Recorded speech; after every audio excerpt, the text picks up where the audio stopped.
Jeigu tu esi verslininkas ir dirbi daug, jauti, kad verslas laikosi ant tavęs, tai šis video apie tave. Dauguma verslininkų galvoja, kad jų problema yra marketingas, komanda ar pinigai. Realybėje problema beveik visada yra viena. Tu esi neteisingoje mąstymo stadijoje. Jeigu šiandien sprendi per daug smulkmenų, gesini gaisrus ir žinai, kad verslas pradėti byrėti, vos tu nuo jo atsitrauksi, tai nereiškia, kad tu esi blogas verslininkas. Tai reiškia, kad tu esi amatininko arba vadovo stadijoje, bet bandai būti savininku. Ir tai yra didžiausia klaida, kuri stabdo augimą. Greitas testas. Dabar atsakyk savo sąžiningai, bet tikrai sąžiningai. Nebijok, tavo atsakymo niekas nesužinos. Jeigu dingtum iš savo verslo 90 dienų, kas su juo atsitiktų? Jeigu jauti, kad nieko gero nenutiktų, nieko tokio, tiesiog dar neturi savininko lygio verslo. Šitam video parodysiu, kuo skiriasi amatininko, vadovo ir savininko mąstymas. Be šito supratimo, bet koks verslo patarimas veikia labai trumpai. Nu ką, perinam prie pačio įdomiausio. Tai yra taip, kaip perėti nuo amatininko prie vadovo ir prie savininko.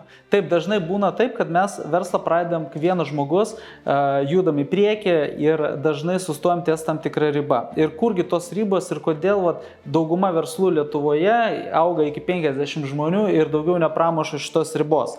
Čia jūs matote 3 ratus ir šitie ratai yra nupiešti ne šiaip savo. Tai yra pagrindinis dalykas, kur apibrėžia mąstymo būdą tam tikroje stadijoje, kokioje jūs esate ar į kurią siekiate. Taip?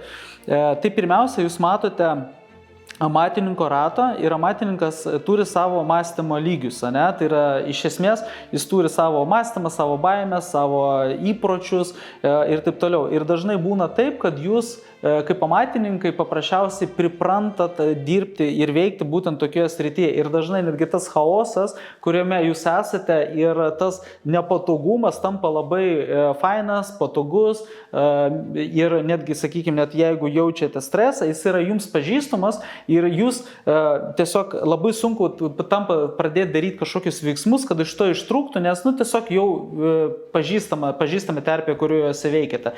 Ir tai yra normalu. Todėl ir apibrėžta tai yra ratu, dėl to, kad iš amatininko rato yra be galo sunku ištrūkti, tai yra praktiškai yra be šansų, tačiau šitame paveiksliuką jūs matote, ką reikia išmokti, kokius įgūdžius reiškia valdyti tam, kad tiesiog pereitumėt į kitą, į vadovo ratą, ne? Ir tuo pačiu pamatysit, kuo jie skiriasi tarpusavį. Taip?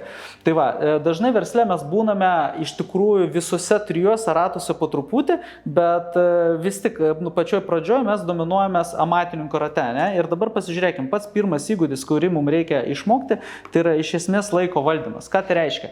Tai reiškia, kad jūs mokat sudėlioti prioritetus ir gesinti gaisrus. Bet čia aš nieko naujo jums nepasakysiu. Tačiau labai svarbu suprasti, kad mes valdydami laiką, mes iš tikrųjų valdom ne laiką, o savo energiją ir dar dažniau mes valdome savo poilsį.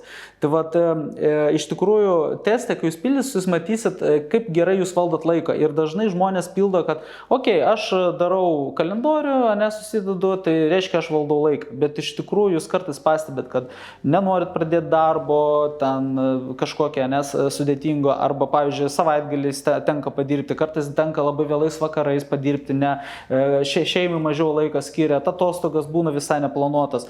Tai va čia yra atskira paskaita, ne paskaita, bet apskritai yra kalbama apie tai, kaip valdyti laiką ir kokie yra lygiai. Ir taip jūs atpažinsite, kokiame patys esat lygiai ir gausit aišku roadmapą, kaip pereiti į kitą lygį. Nes tikslas šitoje vietoje turėti poilsį ir rinktis, ką daryti, o ne daryti, nes reikia. Tai va, čia turėkite omeny. Kitas įgūdis tai yra standartizuoti darbą. Dažnai, kai esame amatininkai, mes tiesiog mokam daryti ir žinom, kaip tai daryti, bet mes neturim jokių standartų. Todėl šitoje vietoje labai svarbu išmokti, kaip teisingai standartizuoti darbus taip, kad galėtų juos atlikti bet kas ir tą pačią kokybę padaryti taip, kad jie veiktų. Toliau, efektyvus kainodaros nustatymas. Šitoj vietoje irgi priklausomai nuo nišos, nuo tam tikrų niuansų, mes nustatom savo paslaugų ar prekių kainodarą. Ir ta kainodara dažnai būna remiasi to, kokia yra rinkos kaina ir mes truputėlį pamažinsim tą rinkos kainą, arba kaip tik ko mes esam geresni, kad tą kainą padidinti. Ir šitoje vietoje irgi labai svarbu, iš ko susidaro savikaina, kaip ją teisingai paskaičiuoti, kas iš tikrųjų jūsų yra marža, kaip ją yra kaip ją galima didinti, kokie yra algoritmai ir panašiai. Čia yra labai įdomus šita vieta, nes jūsų kainodarą jūs ne tik patys turit mokėti skaičiuoti, bet ir turi mokėti skaičiuoti jūsų komandą.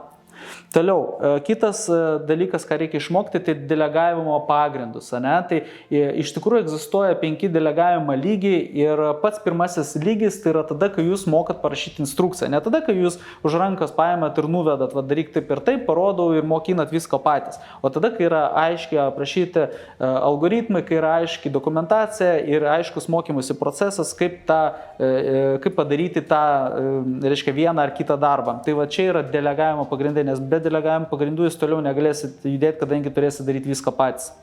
Toliau, kitas žingsnis tai yra pagrindiniai pardavimų pagrindai. Ką tai reiškia? Kad iš esmės jūs turite žinoti, kad nebijoti parduoti, nes amatininkas dažnai mano, kad geras produktas parduoda pats save.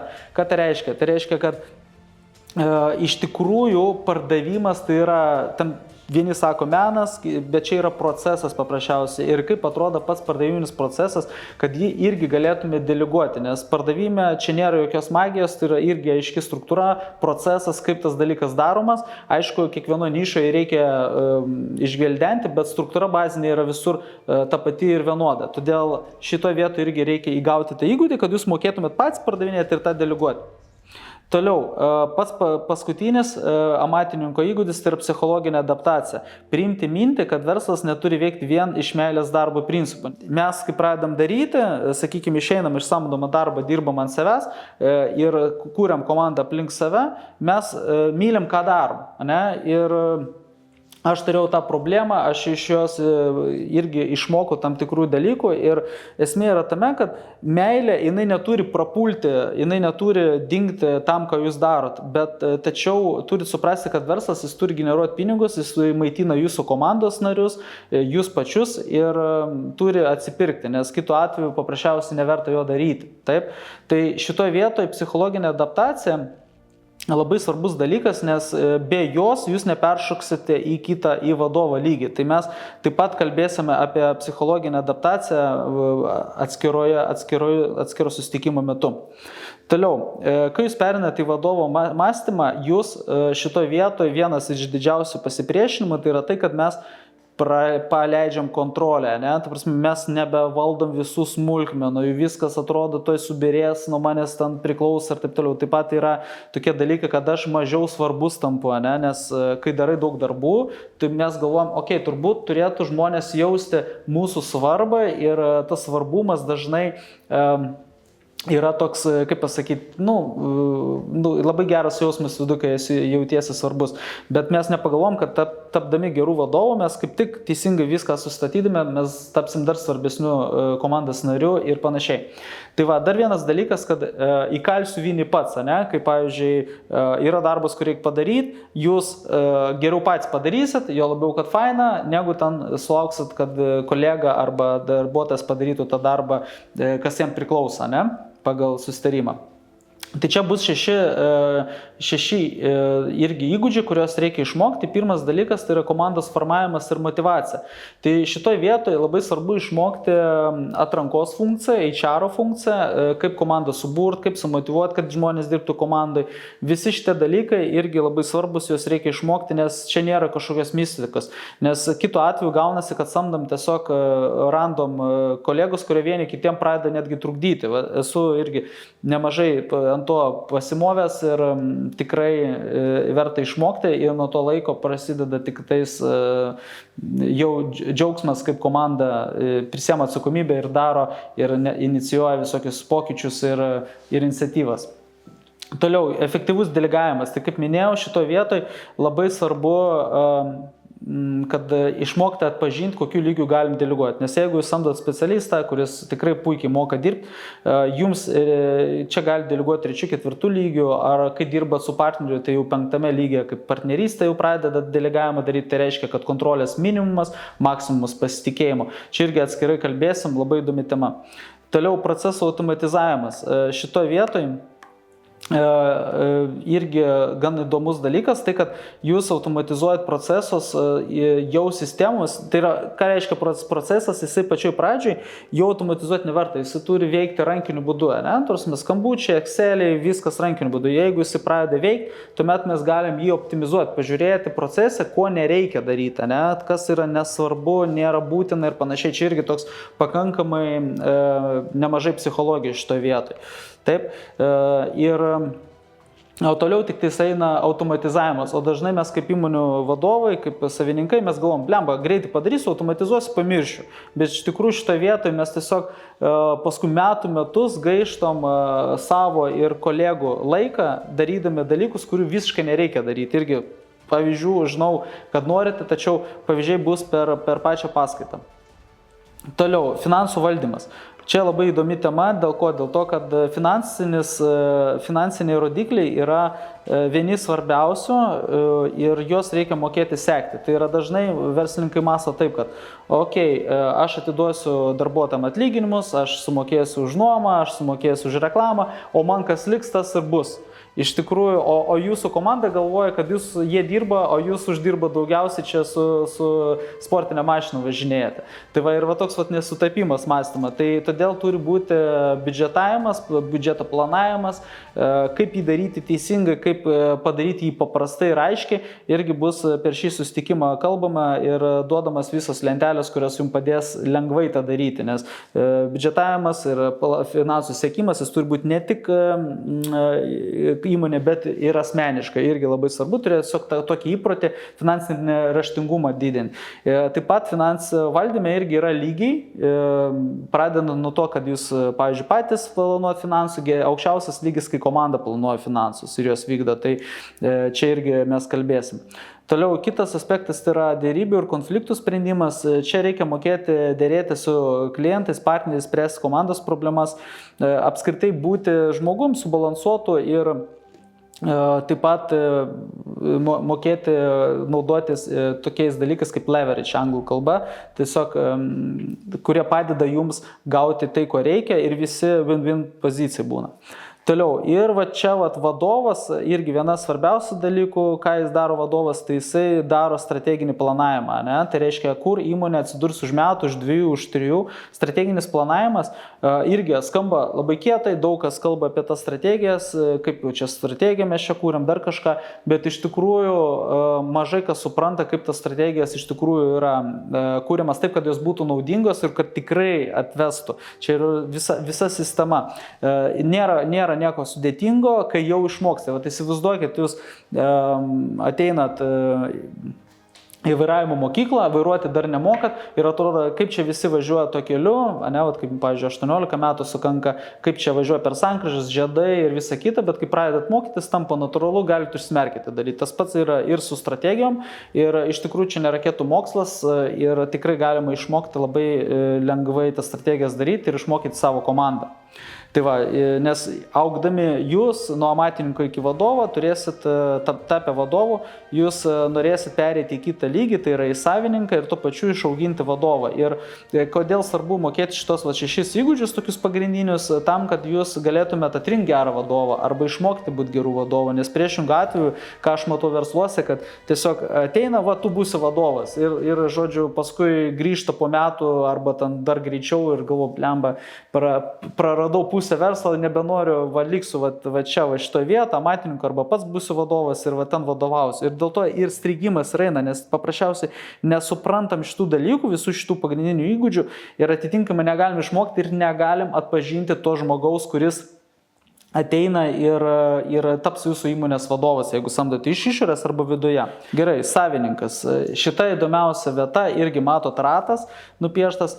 Kodėl irgi ratas yra savininkas, tarsi iš jo sunku ištrūkti. Ir žinot, labai įdomu, kad savo kelyje mačiau nemažai žmonių, kurie niekada nebuvo vadovo arba amatininko ratuose. Jie iš karto tapdavo savininkais. Ką tai reiškia? Tai reiškia, kad tiesiog turėjo kapitalą, iš kurio pirko verslus, arba tapdavo partneriais, arba investuotojais ir panašiai. Todėl jie mažai supras, sakykime, vadovą ar amatininką, kuo jie gyvena, bet jie labai gerai užtat supranta savininko rato. Todėl čia irgi jie atvirkščią pusę irgi veikia. Taip pat savininkas iš tikrųjų turi tokią problemą, jei mano verslas priklausys nuo manęs, tai ne verslas, o darbas. Ne? Tai reiškia, kad mes turim tapti tikrai savininkais, kur ne nuo mūsų priklauso verslas. Ne? Jeigu mes pasitraukiam 90 dienų arba ilgiau, mes galime atsitraukti ir verslas tik augs ir augs stipriai, nes bus įdiegtos tam tikros sistemos. Tai va, apskritai fokusas savininko rate tai yra struktūra, vertės kūrimas, pasitraukimo strategija. Taip, iš tikrųjų turim priimti tą psichologinį iššūkį, kad verslas, jisai nėra mūsų kūdikis, tai yra tiesiog produktas, kuris galiausiai turi būti parduotas. Ir dažnai, ką matau, tai ir pats buvau tokiai būsenai, kai man atrodo, mano verslas labai daug ko vertas, bet iš tikrųjų, kai jį įvertina, jisai ten dažnai būna vertas visiškai nieko. Tai va, šito vietoje reikia suprasti, kaip yra formuojama verslo vertė, kad jį galima būtų parduoti. Apskritai, kad verslas nebūtinai tai yra tiesiog, jis gali būti, aišku, šeimos verslu ir netgi, kad meniniai verslai tai irgi yra sistema ir verslas be sistemos gyventi negali, nes tiesiog, tikrai būtų gaila kurti ten 10-15 metų verslą ir paskui tiesiog nesukurt sistemos ir jisai subirės, ne, arba ten kažkokia krizė. Todėl šito vietoje yra labai svarbu šitą suprasti. Ir kokie įgūdžiai mums yra labai svarbus, tai yra mes pradedam čia uždirbti tikrai neblogus pinigus ir labai svarbu mokėti kapitalo valdymo ir investavimo įgūdžių. Ne? Tai reiškia, į ką investuojam. Ir labiau fundamentalius dalykus, labiau konservatyvius, tokius kaip nekilnojamas turtas, ar mes įmam daugiau rizikingus dalykus, kaip investuojam į verslus, į akcijas, ten, kur mes iš tikrųjų suprantam. Ne? Ir jeigu jūs suprasit savo verslą, ne, išauginsit jį iki savininko lygio, tokiu būdu jūs lengviau mokės investuoti į kitus verslus, jums nereikės daryti ta prasme, rizikingų investicijų. Aišku, jos visas būtų rizikingos, bet jūs labiau valdytumėt ir suprastumėt, ar toks verslas augs ar neaugs, nes kriterijų yra nemažai, bet jūs juos matysite ir galėsit vertinti. Toliau, įmonės vertės kūrimas, kaip sakiau, šitoje vietoje verslą reikia kurti taip, kad jisai būtų patrauklus investuotojams, ne? Kad jums vis tiek norėsis plėsis, norėsis augti į kitą lygį, jums reikės pritraukinėti investicijas, ne? Arba jeigu norėsite iš savų augti, irgi jokių problemų, tačiau verslas kaip produktas, jisai turi būti savarankiškas, ne? Neturi būti priklausyti nuo vieno žmogaus. Toliau, lyderystė, kultūros formavimas. Irgi labai svarbu, kad viskas eina nuo savininko. Tai vat, kaip minėjau, pačioj, kur tai yra matininkas. Jūs irgi šito vietoje formuojat kultūrą ir nuo jūsų sprendimų, nuo tokių, kaip priimsit kokius darbuotojus, nuo jų kultūros priklausys visas augimas. Įsivaizduokit, jūs esat vienas, paskui pasamdo 2 žmonės ir tie žmonės būna random, kažkokie pirmieji iš skelbimo. Ne? Ir tai visi kiti tas augimas priklausys nuo tų 2 žmonių, kurie yra po jumis ir taip toliau, ir jie samdys irgi random. Tai iš tikrųjų kultūra ir teisingų žmonių samdymas šito vietoje yra labai svarbus, o jūs irgi daug ką užduodate, ne? Politika įmonės, kokia yra misija, vizija ir taip toliau. Tai čia irgi su lyderystė susiję.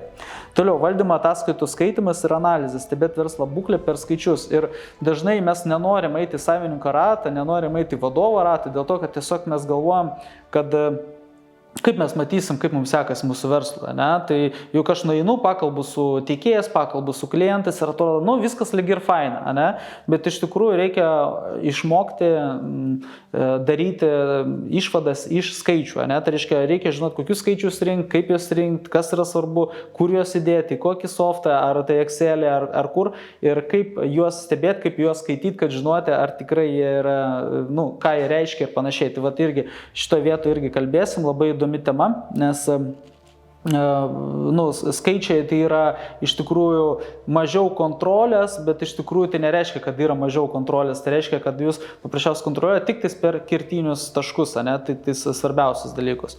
Ir paskutinis tai yra išėjimo strategijos kūrimas, išmokti parduoti ar perduoti verslą taip, kad savininkas gautų didžiausią vertę, ne? Tai šito vietoje irgi yra tai vadinami išsireiškimai kaip stupid money arba smart money, kuo jie skiriasi, kodėl apsimoka apsimoka kartais parduoti stupid money, kodėl verta parduoti smart money. Tarsi žmonėm paaiškinsiu šitą terminologiją, ką jie reiškia ir apskritai, kaip suformuotuoti taip, kad verslas iš tikrųjų būtų kaip produktas ir turėtų tą vertę. Ir paskutinis tinkamų žmonių radimas, gebėjimas pritraukti partnerius, vadovus, investuotojus, kurie tes verslą be savininkas įkišimo. Tai irgi labai svarbus įgūdis, čia yra apie networkingą daugiau, susitikimus, bendravimą, susipažinimą, nes nesusipažinęs su žmogumi nepabendravęs tu nežinosi, ne? Ar jis yra tinkamas ar netinkamas. Ir va šitoje vietoje irgi apie tai reikia, reikia teisingai save pozicionuoti networking'e, reikia mokėti teisingai kalbėti, yra nemažai dalykų, ką reikia mokėti, tačiau visa tai išmokstama palengva, ne, visas šitas kelias, roadmapas, jis tiesiog parodo, ką reikia išmokti, bet neišsigaskit, tai nereiškia, kad iki gyvenimo pabaigos tai darysit, įprastai perinant iš vieno rato į kitą, realiai priklausomai nuo įmonės dydžio, nišos ir panašiai, užtrunka maždaug apie metus laiko, todėl mes ir skiriame kiekvienam ratui mūsų čiate būtent vienus metus ir mes perinam amatininkas vieni metai, vadovas vieni metai ir savininkas. Ir tuo pačiu trekinam mūsų progresą. Kaip mes panaudojame, reiškia, panaudojame tas žinias, kokie klausimai kyla, atsakomi juos, daliname struktūromis, kad būtų viskas kuo paprasčiau ir kuo aiškiau. Nes dažniausiai verslas pozicionuojamas kaip labai sudėtingas dalykas, bet iš tikrųjų patikėkit, nieko čia nėra sudėtingo, nors pačioje pradžioje ir man atrodė sudėtinga, tai yra normalu. Jeigu klausantės šio video tau kyla mintis, čia aš save matau, tai geras ženklas. Bet yra viena tiesa, kurią turiu pasakyti tiesiai. Vien žiūrėti video neužtenka. Verslai neauga nuo informacijos. Jie auga nuo sprendimų, struktūros ir aplinkos, kurioje tu mąstai kitaip nei vakar. Todėl gimė verslininkų bendruomenė čiatas, kuriame kas mėnesį imam vieną konkrečią temą iš sąrašo, einam giliai be paviršinių patarimų ir gyvai per Zoom išskaidom, kaip tai konkrečiai pritaikyti verslui su konkrečiu veiksmų planu. Tai nėra kursas, tai nėra motyvacinė bendruomenė. Tai yra darbinė erdvė žmonėms, kurie nori tapti savininkais, o ne operatoriai savo versle. Ši bendruomenė turi mokamą prenumeratą. Ir čia noriu, kad suprastum kodėl. Viena teisinga struktūra, vienas teisingas sprendimas dažnai ne tai, kad sutaupa, bet atneša daugiau negu šio klubo prenumerata. Šis modelis jau yra testuotas su verslininkais.